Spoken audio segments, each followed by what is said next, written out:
Well, this is Hound Dog Steve here, wishing you a very pleasant day, and I came across this little piece in Zero Hedge, and it is actually quite stunning. I hope you enjoy it. Here we go. And so we have this from Zero Hedge. Anyone's head spinning yet? CDC admits CV antibody tests are wrong half the time, and the outbreak isn't that deadly. Wait a minute. Isn't the CDC the people who told us that we were all going to die? Is that the same CDC? Am I having some kind of brain fart here? The mainstream media is ignoring the fact that the CDC has admitted the death rate from CV is actually lower than the flu. This happened as the media admits that the antibody tests are wrong 50% of the time. The scamdemic fear-mongering is ongoing, and the propaganda is getting worse daily, even as their own data shows otherwise. Instead of giving the public the facts, the media continues to push for an extended lockdown, freedom-trampling regulations, mass surveillance, and our permanent enslavement for their political overlords. And of course, here is a very interesting little comment by Adolf Hitler.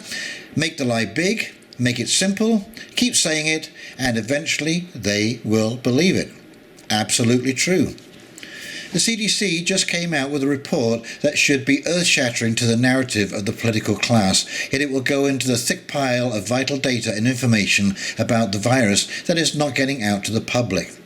For the first time, the CDC has attempted to offer a real estimate of the overall death rate for CV, and under its most likely scenario, the number is 0.26%. Until now, we have been ridiculed for thinking the death rate was that low, as opposed to the 3.4% estimate of the WHO, which helped drive the panic and the lockdowns. Now the CDC is agreeing to the lower rate in plain ink. Plus, ultimately, we might find out that the IFR is even lower because numerous studies and hard counts of confined populations have shown a much higher percentage of asymptomatic cases.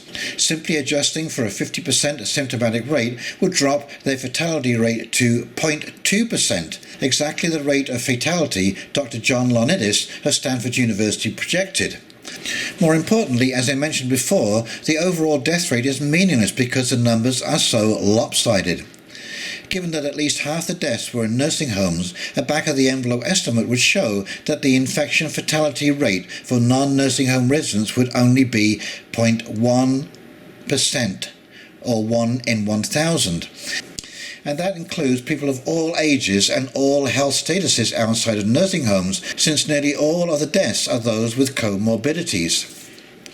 This is something most people have known relatively early on, as the government continued to inflate the numbers and call every death a CV casualty, so they could commit economic terrorism on the entire planet. And those antibody tests the ruling class want us all to take before we can even think about coming off house arrest, those are only right half the time. How did CNN spin this into more fear porn and propaganda? Check it out. Serological test results should not be used to make decisions about returning persons to the workplace. Health officials or healthcare providers who are using antibody tests need to use the most accurate test they can find and might need to test people twice, the CDC said in new guidance. So you can't be free, which is your birthright, because their tests are inaccurate. It's actually quite shocking that people are even agreeing to these tests in the first place, all to pad the numbers for this scamdemic that has been little more than a hoax since day one.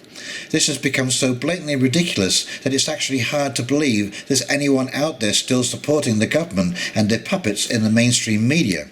They still want you to be afraid. They need you in fear. Do not comply. Exactly. Do not comply. There is nothing to fear from this virus. Okay, if you enjoyed this video, please like, comment and subscribe below. And in the meantime, this is Hound Dog Steve signing off, wishing you a very pleasant afternoon.